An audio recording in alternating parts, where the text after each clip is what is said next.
Allez, aujourd'hui, Daf Chaf Aleph, page 21, Masechet Psachim, nous abordons un nouveau chapitre. Kol sha'a shemutar lechol ma'achil labbehema lahaya vela'ofot. Donc, tout temps où il est autorisé à consommer le chametz, ma'achil, on peut donner également à manger à son animal domestique, la behema, la haya, un animal sauvage, vela'ofot et aux volatiles. Au mocher, la nochri. On peut vendre également à un non-juif ce chametz, ou mutar bahana'ato, et il est autorisé d'en tirer profit. Avar zmano, si son temps est passé, asur bahana'ato, il est interdit d'en tirer profit. Velo yasik botanur vechiraim, également on ne pourra pas utiliser ce chametz en tant que combustible pour différents types de fours. Rabbi Yehuda Omer, Rabbi Yehuda dit, en biur chametz ila srifa, selon Rabbi Yehuda, le biur chametz, la destruction, on va dire, du chametz, ne peut se faire qu'avec serifa, avec le fait de brûler ce chametz. Tandis que les chaim disent, af mefarer, donc on peut même l'émietter, vezoré la roua, et le jeter, on va dire, au vent, ou matil, la yam, ou bien également le jeter dans la mer. Ça, c'est la Mishnah. Gemara. Kol sha'aj mutar lechol ma'achil. Donc, on a dit dans la Mishnah, tout moment où il est autorisé de consommer ce chametz, ma'achil, on peut donner à manger à d'autres, aux animaux. Ha, kol sha'aj mutar lechol, et non ma'achil. Donc, ça, on peut déduire de cela que dans tous les temps où, et non mutar lechol, où il n'est plus autorisé à manger ce chametz, et non ma'achil, on n'a plus le droit également de donner à manger aux animaux. Donc, on déduit d'ici que quoi? Que le temps de consommer et le temps où on peut donner à manger, c'est le même. Si on est dans un temps où on n'a plus le droit de manger, à ce moment-là, selon la Mishnah, on ne peut plus donner à manger aux animaux. Alors, est-ce que les matnitin de l'eau Rabbi Yehuda, est-ce qu'on peut dire que notre Mishnah ne suit pas effectivement l'opinion de Rabbi Yehuda? Pourquoi? Dehi Rabbi Yehuda, car si on va dire que ça suit l'opinion de Rabbi Yehuda, Haïka, on a vu cette discussion précédemment, il dit voilà, il y a Hamesh de Eno Ochel ou Ma'achil, il dit voilà, il y a la 5e heure où effectivement, selon Rabbi Yehuda, on ne peut plus manger le Hametz, ou Ma'achil, en revanche, on peut donner à manger. Selon Rabbi Yehuda, on va le voir ici maintenant, la discussion avec Rabbi Meir, etc. Selon Rabbi Yehuda, on peut consommer le Hametz durant la 4e heure, la 5e heure, on peut donner à manger, on peut en profiter, et à partir du début de la 6e heure, on doit le brûler. Donc, on voit ici que ça ne va pas selon l'opinion de Rabbi Yehuda, puisque là, comme la 5e heure est un temps où on ne peut plus, selon Rabbi Yehuda, manger le chametz, donc on ne peut plus donner également à manger. Comme c'est marqué, ditnan, comme on a rapporté la Mishnah, Rabbi Meir Omer, Rabbi Meir dit, ochlin, kol chamesh. On mange, selon Rabbi Meir, pendant la 5e heure, les sorfim, les lachèches, et on brûle à partir de la 6e heure. Rabbi Yehuda Omer, Rabbi Yehuda dit, ochlin, kol arba, on mange la 4e heure, vetolin, kol chamesh, et donc on laisse en suspens pendant la 5e heure, donc on peut donner à manger et en profiter, et on brûle au début de la 6e heure. Donc on voit que ça ne peut pas aller, on va dire que ça ne peut pas aller selon Rabbi Yehuda. Alors il dit Vela, Maï, Rabbi Meir, et donc ça peut aller selon quelle opinion? Donc il tend à dire que ça va selon l'opinion de Rabbi Meir, que lui, Rabbi Meir, il a dit la 5e heure on mange, donc pendant la période où on peut manger, on peut donner à manger, et à partir de la 6e heure on brûle. Donc ça collerait bien avec notre Mishnah. Il dit Hay, kol sha'a shemutar lechol ma'achil, kol sha'a she'ochel ma'achil mi ba'ile. Il dit mais on a un problème ici de lecture dans la Mishnah. Qu'est-ce qui est mentionné? Qu'est-ce qu'on a dit? On a dit kol sha'a shemutar lechol, tout le temps où il est mutar, il est autorisé à manger. Ma'achil, on peut donner à manger. Et pourquoi on a dit mutar lechol, il est permis de manger? On aurait dû plutôt dire dans la Mishnah kol sha'a she'ochel, tout le temps où il mange. Ma'achil, il peut donner à manger. Ça aurait été plus juste. Pourquoi moutar? Pourquoi on a utilisé cette expression-là pour dire un temps où il est permis de manger? On aurait dit un temps où il mange. Alors, au moment où le temps où il mange, le temps il peut donner aux autres. Amar Rabba Baroula Matnitin Rabban Gamliel. C'est pour ça que Rabba Baroula va tendre plutôt à dire que notre Mishnah va selon Rabban Gamliel. D'où on voit. Ditnan, il y a une Mishnah qui nous dit Rabban Gamliel Omer, c'est le 3e qui était dans la discussion. Rabban Gamliel dit Chulin ne'echalin kol arba. Il dit pendant la 4e heure, la veille de Pessah, Chulin, tout ce qui est chametz profane, on doit le manger la 4e heure. Trouma kol hamesh. En revanche, pour le Kohen, qui a de la trouma, le hametz trouma, à ce moment-là, il peut le manger, et donc il a une heure supplémentaire, il peut manger la 5e heure. Vesorfin bithilat shesh, et on doit brûler au début de la 6e heure. Ve'achi kamar, et ainsi, donc on va relire la Mishnah selon l'opinion de Rabban Gamliel, qui dit Kol sha'aj mutar lechol kohen bitrouma. Il dit tout le temps où il est permis au kohen de manger la trouma, dans ce temps-là, c'est-à-dire la 5e heure, Israël ma'achil cholin la behema. Israël, il peut donner à manger, d'accord, du hametz profane, la behema, la chaya et la ofot, à son animal domestique, la chaya, l'animal sauvage, ou bien ofot, ou les volatiles. Maintenant, on pose une question. La mali les mitna behema, la mali les mitna chaya. Dit pour quelle raison dans la Mishnah on a eu besoin de préciser qu'on donne à manger la behema à son animal domestique. La mali les mitna, pourquoi on a eu besoin d'enseigner de donner à manger à chaya, à son animal sauvage. Et pourquoi on a besoin de préciser tout ça? On peut donner à manger à son animal, tout point. Et après, on a dit n'importe quel animal. Pourquoi on a besoin de détailler et de distinguer chaque catégorie, on va dire, d'animaux ici? La behema, la chaya, les ofot. Ça, c'est la question qui est posée. Donc, la mali limitna behema, la mali limitna chaya. Tzricha. On a besoin en vérité de détailler les deux catégories. Pourquoi? Deitana behema. Parce que si on avait uniquement enseigné et dire qu'on peut donner à manger à la behema, c'est-à-dire à l'animal domestique, Dei meshaira hazela. Il dit pourquoi on aurait autorisé à donner à la behema? Parce que là-bas, quand la behema mange, il mange à l'endroit où on lui a donné. Et s'il reste, il n'a pas tout mangé, s'il y a des restes, hazela, on voit qu'il y a des restes. Donc, on va s'occuper des restes et on va les brûler, on ne va pas les laisser. On va les brûler, on s'en débarrasser avant le temps de l'interdiction. Aval chaya, tandis que la nature de la chaya, par exemple, ici, par exemple, un chat, il dit sa nature à ce chat, des im et shaira, comme c'est né à la. Il dit s'il reste, qu'est-ce que le chat il va faire par nature? Il ne va pas laisser à l'endroit, il va prendre et il va cacher. Donc, s'il cache, à ce moment-là, on aura effectivement, on ne sera plus sous le couvert, on va dire, de l'interdit lo yerae, que c'est quelque chose qui ne sera pas vu, mais on sera toujours dans l'interdit lo yematse, qu'on aura toujours à ce moment-là du Hametz qui se trouvera à ce moment-là chez nous. Donc c'est pour ça qu'il a eu besoin de préciser également qu'on peut donner à la Chaya, même s'il y a ce risque-là qu'il va venir le cacher. Donc Emma, on aurait pu penser que non. À ce moment-là, c'est pour ça que la Mishnah va venir nous enseigner oui. Veitana Chaya, si on avait enseigné Chaya directement, ce chat-là, cet animal, Mishum Dei, Meshaira, Mihat Matnea. Il dit pourquoi? Parce que le chat, quelque part, s'il reste, il va de suite cacher, donc il va prendre dans sa tanière, entre guillemets, il va le mettre chez lui. Donc, à ce moment-là, tandis que Aval Behema, il dit la Behema, qu'est-ce qui se passe? Zimnin de Meshaira, la Behema, elle va manger sur place. Ça peut arriver qu'elle ne mange pas tout, qu'il reste des morceaux de Hametz. Mais l'homme a si et à ce moment-là, on ne va pas mettre son esprit sur cela, on ne va pas faire attention. Et à ce moment-là, il sera sous le couvert, on va dire, de l'interdiction. Non seulement Bal Yirae et Bal Yimatse. Non seulement il va transgresser le Lo Yirae Lecha, le fait de ne pas montrer, également de ne pas posséder, de ne pas, qu'on ne trouve pas de Hametz chez soi, puisqu'il est là et on le voit.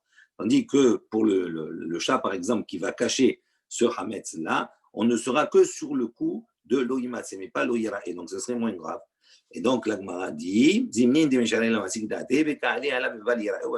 malo, j'aurais pu dire que dans ce cas-là, non. Donc, c'est pour ça qu'on a eu besoin de préciser non seulement la BMA, mais également la Haya, parce que si on ne l'avait pas précisé, on n'aurait pas pu le déduire logiquement l'un de l'autre. Ofot, la Mali, dit maintenant les volatiles, pourquoi on a eu besoin de préciser? Il dit, Aïda d'Etana Behema, Bahaya, Tana Name Ofot. À partir du moment où c'est dans le langage courant, à partir du moment où on a enseigné Behema et Chaya, donc on a parlé également de Ofot, mais Ofot, il n'y a pas de différence. Ensuite, on a dit Umochro, la Nochri, on peut donc le vendre, on doit le vendre à un non-juif. Pshita, c'est évident, puisque de toute façon, on est dans un moment où on peut donner à manger, etc. Tout ça, on peut en tirer profit. Donc, pourquoi on ne le vend pas à un non-juif?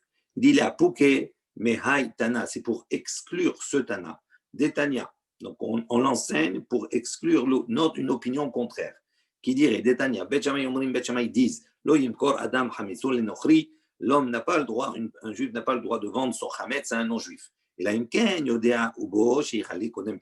Mais à condition qu'il ait la certitude qu'il est terminé sur Hametz qu'on lui a vendu avant Pessah. C'est-à-dire pour Beth Shammai, lui, la notion de bio Hametz, c'est-à-dire de destruction du Hametz, elle doit se faire, d'accord, totalement. C'est-à-dire qu'elle ne doit plus exister au monde de son Hametz à lui. Et donc s'il le donne, même s'il l'a vendu à un Ochri, quelque part, c'est un Hametz qu'il possédait, donc pour lui, il doit le détruire totalement. Donc il doit se terminer avant Pessah. Autrement, il n'a pas le droit de le vendre même à un non-juif.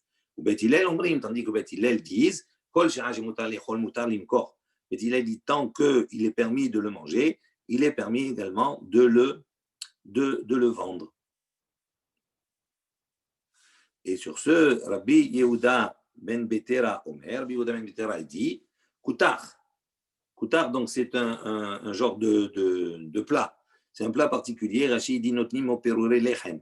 On mettait dans ce plat-là, dans cette fabrication, on va dire, on mettait là-bas des morceaux de lechem, de pain, donc il devient interdit à cause du hametz. Et on va voir que ce koutar, c'était quelque chose comme une sauce, d'accord, comme une mayonnaise ou quelque chose comme ça, qui on ne le mange pas en soi d'un coup. On l'associe avec d'autres choses. Et donc, c'est quelque chose qui reste dans le temps. Et donc, Rabbi Yehuda ben Betera, il dit koutar, vechol mine koutar. Il dit tous ces types de plats-là, on va dire, ou de sauces-là, asur limkor shloshim yom kodem la Pessah, on n'a pas le droit de le vendre 30 jours avant Pessah. Rachid dit shloshim yom, ce Yehuda ben Betera, il pense comme l'opinion de Bet Shammai, il dit comme c'est un koutar, c'est un plat, on va dire, qui ne se consomme pas rapidement. Chez Enochlim Oto, on ne le mange pas en soi, et là, matbilin bo, mais on trempe dans ce koutar, dans cet aliment-là, on trempe des autres aliments. Il dit pourquoi 30 jours, selon Rashi, parce que c'est à partir du 30 jours avant Pessah que commence l'obligation bi'ur de la destruction du Hametz. Mishe Shoalim Be'alachot Pessah, également, c'est le temps où également on commence à demander, à se questionner et à demander toutes les questions qui sont autour de la fête de Pessah. Et donc, pour exclure cette opinion-là, c'est pour ça qu'on a dit dans la Mishnah qu'on a le droit de le vendre à un non-juif. Donc, ce n'est pas si pshita que ça, parce qu'il y a une opinion qui dit le contraire. Ensuite, on a dit, Umutar Bahana'a, c'est permis d'en tirer profit. Pshita, c'est évident. On doit le donner, on peut le vendre à un non-juif. On peut le donner à manger, donc on en tire profit. Il dit Pshita, c'est évident. Pourquoi on a porté cela? Il dit Lo, c'est pas si évident que ça. Tzricha, on a besoin. Shecharcho, Kodem Zmano, Bekamash Malan, Kederaba, Deamarava, Harcho Kodem Zmano, Mutar Bahana'a, Filou Le'ahar Zmano. Il dit donc, on a besoin dans le cas où Harcho, ça veut dire ce Hametz là, on l'a brûlé. Il n'a plus sa forme, il n'a plus son appellation de Hametz, tellement il a changé de forme, etc. Tout cela. Et donc, il nous dit, ce Hametz qui a brûlé, Kodem Zmano, si on l'a brûlé avant son temps, mais Kamash Malan, et nous apprenons d'ici qu'il y a Rava comme l'opinion de Rava. Et Rava, il a dit, Charcho Kodem Zmano, si on l'a brûlé avant son temps, c'est-à-dire, on va voir que Midi Rabbanan, c'est à partir au début de la 6e heure, c'est à ce moment-là qu'on doit brûler le Hametz et s'en débarrasser. Et donc après, durant la 6e heure, je n'ai plus le droit, d'accord, après de posséder du Hametz, etc. Tout cela. Donc il dit,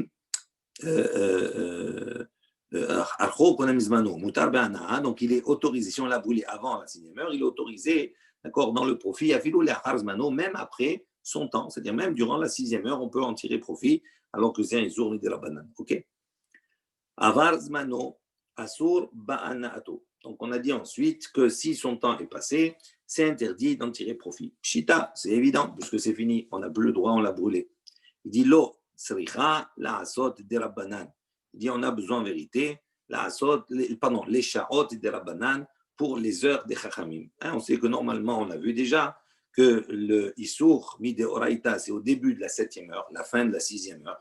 Que les chachamim, ils ont avancé d'une heure, qu'à partir du début de la 6e heure, on doit brûler le hametz, et donc il doit être interdit. Et donc, quand on a dit c'est-à-dire même que c'est quelque chose qui est mis de la banane, à partir du moment où on est rentré dans la 6e heure, ça devient interdit d'en tirer profit, puisque c'est le zman du bureau. De Amar Rav Gidel, Amar Rav Chiya bar Yosef, comme Rav Gidel a dit au nom de Rav Chiya bar Yosef, Amar Yohanan qui a dit au nom de Rav Yohanan, on avait vu cet enseignement également, Amekadesh, Mishe, Sha'otul Mahala, si quelqu'un, d'accord, veut épouser la veille de Pessah, il veut donner ses kiddushin à une femme, et qu'il les donne Mishe, Sha'otul Mahala, c'est-à-dire à partir du début de la 6e heure et au-delà, Afilu Berite Kordanita, il dit même si il va lui donner en gage, il va lui donner en tant que kiddushin, Hite Kurdanita, Hein, ce sont du blé de Kourdanita, c'est un blé particulier qui est très dur et qui donc est très dur pour devenir chametz. Il dit même si on utilise ce type de blé-là où il est très difficile pour qu'il devienne chametz, en chosheshim la kiddushin, on considère que ces kiddushin ne sont pas valables. Pourquoi? Parce que il fait maintenant les kiddushin à une heure où ce chametz là, ce blé-là, lui est interdit, il n'est plus en sa possession et donc il ne peut pas faire des kiddushin avec quelque chose qui ne lui appartiennent pas.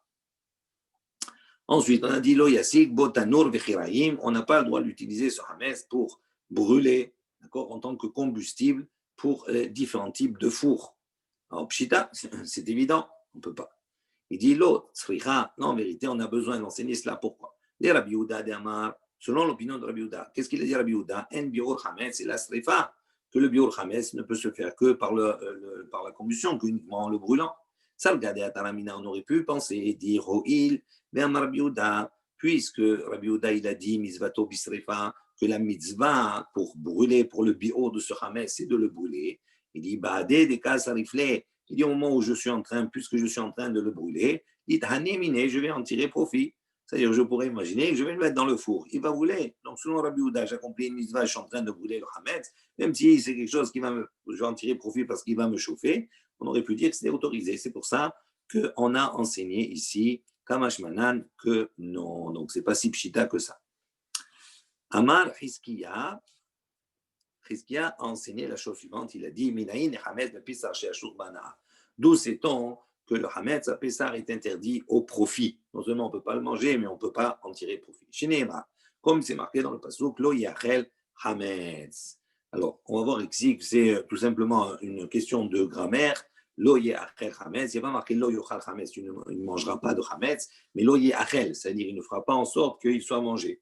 Donc, il dit de ce Yachel là. Donc, on apprend que ce n'est pas simplement on ne peut pas le manger, mais également on ne peut pas se mettre en situation, comme par exemple si on va le vendre, on va acquérir de l'argent, l'argent va nous permettre d'acheter, on aurait pu avec l'argent acheter du hametz, donc même si c'est d'une manière détournée, l'oyachel, on n'a pas le droit de se mettre en situation où ce hametz risque d'être mangé, donc ça veut dire qu'on n'a pas le droit d'en tirer profit.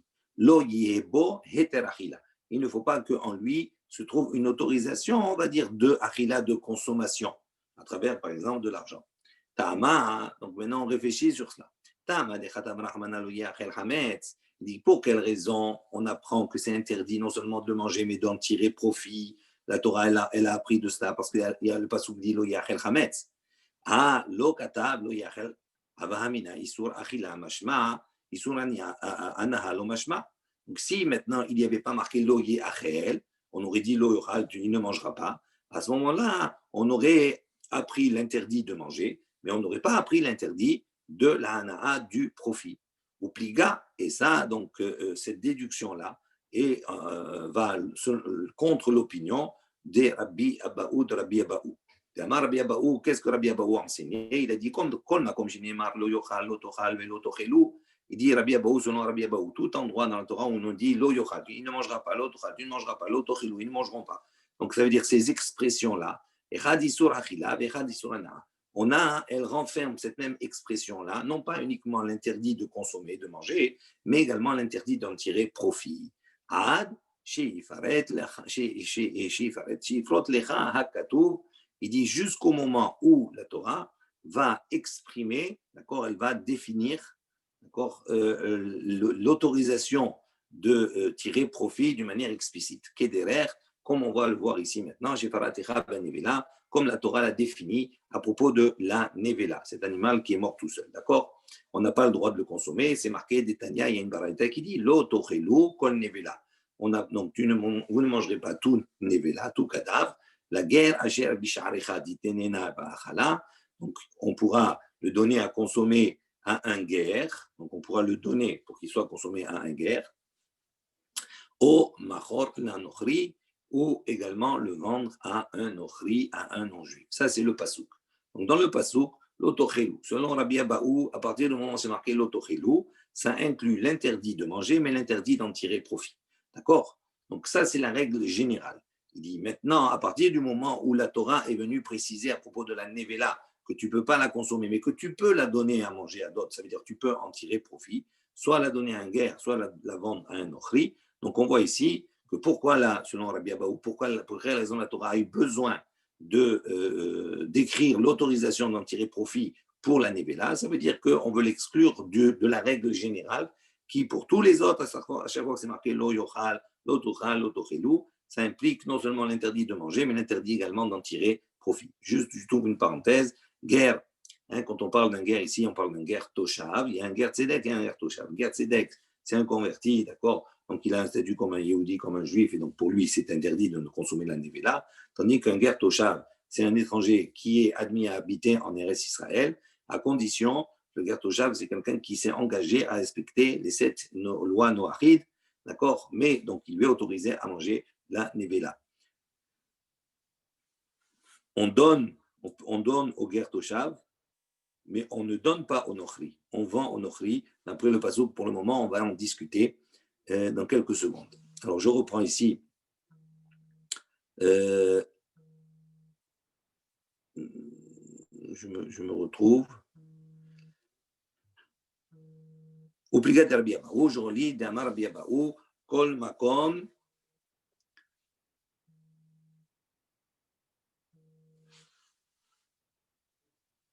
Alors, obligatoire bien. Comme Shneimar, lo yeacher, lo yochal, lo tochal, lo tochelu, אחד איסור אכילה ואחד איסור הנאה. עד שיפרוץ לך הכתוב כדרך שפרט לך בנבלה. דתניא, לא תאכלו כל נבלה, לגר אשר בשחתי תננה ואכלה, או מחול לנוכלי וגומר. אין לי אלא לגר בנתינה. Donc ici, qu'est-ce que j'apprends du passouk? La guerre vient uniquement pour le guerre, ben netina, je peux que lui donner. Mais la nochri, bimchira. Et pour le non-juif, bimchira, je lui vends. Il dit, maintenant, il pose la question, la guerre bimchira, minaïn, d'où j'apprends également que si je veux vendre aux guerres, je peux. Talmud Omar, comme c'est marqué dans le passou, la guerre asher bisharecha titenena o machor. Donc on va voir, il va jouer ici, c'est Rabbi Meir, il va jouer avec le déplacement des virgules dans le passou, et il dit comment on peut lire le verset, la guerre asher bisharecha. Donc l'étranger qui se trouve dans tes portes, titenena, tu lui donneras, au machor, ou tu lui vendras. Et je mets la virgule après. Maintenant, la nochri benetina minaïn, d'où je sais également que je peux donner au nochri, au non-juif, minaïn, Talmud Lomar, comme il est marqué, titenena va achala, donc je donne à manger au machor, la nochri, ou bien je vends la nochri, au non-juif. Donc je déplace ici les virgules, et donc nimtset, omer, donc j'apprends d'ici que quoi? Echad ger ve'echad nochri, que ce soit un étranger, un guerre, ou que ce soit un nochri, un non-juif, ben bimchira, ben benetina, que ce soit dans la vente, que ce soit dans le don, divrei Rabbi Meir, ça c'est l'opinion de Rabbi Meir quand il fait cette dracha sur ce passage. Rabbi Yehuda Omer, Rabbi Yehuda il dit non, dvarim kirtavan. Il dit non, le verset, les paroles comme elles sont écrites. C'est-à-dire la guerre benetina, je ne peux donner aux guerres que je peux que donner aux guerres, mais la nochri bimchira. Et en revanche, ce hametz là, je ne peux que le vendre aux non-juifs. Il dit Maïtama de Rabbi Yehuda, quelle est la raison de Rabbi Yehuda? איסר כדי אתר כדי אמר רבי מאיר לכתוב רחמנא לגר אשר בשערך תיתננה ואכלה ומכור או למה לי שמע מינא לדברים ככתבן. Donc il dit quel est le terme de Rabbi Yehuda? Il dit si vraiment tu penses comme l'opinion de Rabbi Meir, à ce moment-là la Torah aurait dû écrire la guerre donc à l'étranger אשר בשעריך qui se trouve dans tes portes תיתננה ואכלה, donc tu vas lui donner pour consommer, pour manger ou machor et lui vendre avec un vav hibour, ce vav-là, d'accord, le vav de conjonction, de coordination. Nous, qu'est-ce qu'il y a écrit dans le passouk? Il n'y a pas marqué ou machor et le vendre. D'accord? S'il y avait marqué et le vendre, c'est-à-dire tu peux lui donner et le vendre. Ah, j'apprends les deux en même temps. C'est marqué o, aleph, vav, c'est-à-dire ou ça, la mali. Donc il dit à ce moment-là, pourquoi on a besoin de ce o? Shma mina li dvarim kirtavam. C'est pour nous dire ici que les paroles, on doit les respecter comme elles sont écrites. Ça veut dire qu'aux guerres, je peux que lui donner aux guerres. Et au nochri, je ne peux que lui vendre. Ça, c'est l'opinion de Rabbi Yehuda. De Rabbi Meir, et Rabbi Meir, qu'est-ce qu'il fait de ce O qui est entre les deux? Il dit, oh, les hagdim netina de guerre, nimchira de nochri. Il dit, non, ce O-là, il est venu tout simplement pour donner un ordre de priorité. Ça veut dire quoi? Ça veut dire, soit ce hametz netina de guerre, je le donne aux guerres, d'accord, avant de le vendre au nochri. Ça veut dire que je peux à n'importe qui faire. Mais j'ai une priorité. Si j'ai un guerre, je dois donner aux guerres, d'accord, avant de le vendre. Si je ne peux pas le donner au guerre, à ce moment-là, je peux le vendre. Mais je dois donner, il y a un ordre prioritaire. Alors, Rabbi Yehuda, maintenant, Rabbi Yehuda, comment où il apprend cet ordre prioritaire? Il dit à l'autre Sarir Kra, il dit, Rabbi Yehuda, il dit, il n'a pas besoin de pasouk. Pourquoi? Il dit, le guerre, tu as une obligation de le faire vivre. Donc, qui se trouve dans tes portes. Donc, à partir du moment où tu as l'obligation de le faire vivre, tu lui donnes une priorité. Tandis que le Nochri, le Nochri, tu n'as pas une obligation de le faire vivre. Donc, c'est pour ça qu'il passe en deuxième position. Il dit, l'autre Sarir Kra, Svarahu. Il dit, on n'a pas besoin de pasouk, c'est simplement un raisonnement. Donc, on comprend bien sur l'opinion de Rabbi Meir de Amar, qui lui, il a dit, que ce soit un étranger ou que ce soit un non-juif, ben bimchira, ben benetina, qu'on lui vende ou qu'on donne, des istarichkra, qu'on a eu besoin du pasouk, les mishra nevela behana'a, pour nous enseigner pour nous autoriser, d'accord, au niveau de la nevela, qu'on peut en tirer profit. Ah, polisurin. Donc, on déduit par là que tous les autres isurin sheba Torah qu'il y a dans la Torah, hasurin ben ba'achila ben bahana'a, que selon ça, ils sont interdits, soit que ce soit pour la consommation, ou que ce soit pour le profit. Donc, selon Rabbi Meir, comme Rabbi Abaou, il dit, apparemment, l'auto-chélou, d'accord, c'est marqué cela. Donc, ça veut dire que c'est interdit. La règle générale, à chaque fois qu'il y a marqué lo yocha, l'auto-chélou, ça vient nous enseigner qu'on ne peut pas, selon Rabbi Abaou, qu'on ne peut pas tirer profit et qu'on ne peut pas manger. Il dit maintenant, quand on a parlé de la Nevela, donc il dit, on voit, ça marche bien, quand la Nevela, on l'a exclu du groupe parce que pour nous enseigner qu'elle sort de la règle générale et que dans la Nevela, on peut en tirer profit, quel que soit le profit, donner à un guerre ou bien vendre, peu importe. Et là, donc ça confirme bien qu'à chaque fois que c'est marqué l'autochel ou l'autochelou, à ce moment-là, ça veut dire que la règle, on ne peut pas en tirer profit. Donc ça marche bien selon Rabbi Meir. Il dit, et là, les Rabbi Yehuda, mais selon Rabbi Yehuda, d'Amar, l'Idvarim, Kirtavan, lui, Rabbi Yehuda, il a dit non. Qu'est-ce que ce passouk de Nevela il nous enseigne? Il dit, on doit le lire Kirtavan, comme il est écrit. Ou Deata, il est venu pour cela. Ah, Kol Isurin Sheba Torah. Donc, ça veut dire quoi, il est venu pour ça? Ça veut dire que de Rabbi Yehuda, je ne peux pas tirer et dire que la règle générale, ça veut dire que je ne peux pas manger et que je ne peux pas tirer profit. Pourquoi? Parce que ici, dans le cas de la Nevela, ce qui est venu nous enseigner, ce n'est pas venu nous enseigner que c'est une exception, qu'il y a une règle générale. Non, c'est pour nous dire que pour la Nevela, je peux en tirer profit, mais je ne peux pas en tirer profit de n'importe quelle manière. Le guerre, je peux donner au guerre et je peux vendre au nochri. Donc c'est ça ce qui est venu nous enseigner, pas nous enseigner que c'est l'exception à la règle. Donc de ce pasouk-là, pour Rabbi Yehuda, on n'apprend pas qu'à chaque fois que c'est marqué, la règle générale c'est quoi? C'est que si on a interdiction de manger, on a interdiction de hana. C'est pour ça que maintenant on va poser la question pour Rabbi Yehuda. On dit maintenant, kol isurin shibatora menale di isurin bahana. Donc d'où pour lui, toutes les interdictions dans la Torah où il y a interdiction de manger, d'où je sais qu'il y a également interdiction de hana, de profit. Il dit nafkale, il le déduit, mila kelev tashlichun oto. Là-bas, on parle à propos de la tréfa, de cet animal-là qui est voué, donc qui n'est pas viable, d'accord, et dans les 12 mois, il va décéder. Donc, c'est un statut particulier. Donc, la tréfa, la kelev tashlichun oto. Le passage qui nous dit, on doit donc le donner au kelev, au chien. Et le verset nous dit tashlichun oto. Lui, ça veut dire cette tréfa, on doit la donner au chien. Et la Gemara fait, et ici là, on fait la dracha, oto, atat mashlich. Cette tréfa-là, c'est celle-ci, c'est uniquement la tréfa que je peux donner la kelev au chien. Veillez atat mashlich, la kelev, kol yisurin shebat Torah. Il dit, mais je ne peux pas, tous les autres, je ne peux pas les donner au kelev, c'est-à-dire je ne peux pas en tirer profit. Donc lui, il dit, voilà, donc de ce passage, j'apprends quoi? Puisqu'on a sorti de la règle la tréfa en nous disant que c'est auto, c'est ça que je peux donner à manger au kelev, donc ça veut dire que je peux en tirer profit, mais pour tous les autres, je ne peux pas en tirer profit. Maintenant, de Rabbi Meir, donc comment Rabbi Meir, lui qui a appris de l'autre passou, qu'est-ce qu'il fait de ce auto-là, auto? Ata mashtir la kelev. Il dit, celui-là, ata mashtir la kelev, ve'i ata mashtir la kelev, chulin shenishhatu ba'azzara. Donc il dit, non, ce auto-là, il est venu pour nous dire, la tréfa, je peux la donner au chien. Mais tu ne peux pas m'acheter la kelev, mais tu ne peux pas donner au chien, c'est-à-dire que tu ne peux pas tirer profit, chulin, d'un animal, hol, profane, shenishhatu ba'azzara, qui aurait été égorgé dans la Hazara, c'est dans le Mikdash. Dans le Mikdash, normalement, l'animal, c'est un korban, et donc je ne peux pas égorger là-bas de Choulin. Et donc, il dit, si tu as égorgé là-bas Choulin dans la Hazara, à ce moment-là, tu n'as pas le droit d'en tirer profit, tu ne peux pas même ça le donner à un Kélev. Donc, il dit, ce auto, il est venu pour exclure ce cas-là. Alors, Veidar, maintenant, on se retourne vers Rabbi Yehuda. Il dit, non, Choulin, Shinishhatu Ba'azara, Lab de Oraita, il dit, non, l'interdiction, on va dire, de tirer profit de ce Choulin qui a été égorgé dans la Hazara, il dit, ça ne fait pas l'objet d'un pasouk, ce n'est pas un interdit de la Torah. Donc, à partir du moment où ce n'est pas un interdit de la Torah, donc je n'ai pas besoin d'un pasouk de ce auto-là pour l'exclure. Donc, ça, c'est uniquement Midrabanan. Voilà, on va s'arrêter là pour aujourd'hui. Demain, Bezrat Hashem à la suite. Shavua Tov. Shavua Tov à tous. Que des bonnes choses. Bezrat Hashem. Toujours très clair et c'est très sympa. Bonne semaine. Alors, attendez, j'essaie de...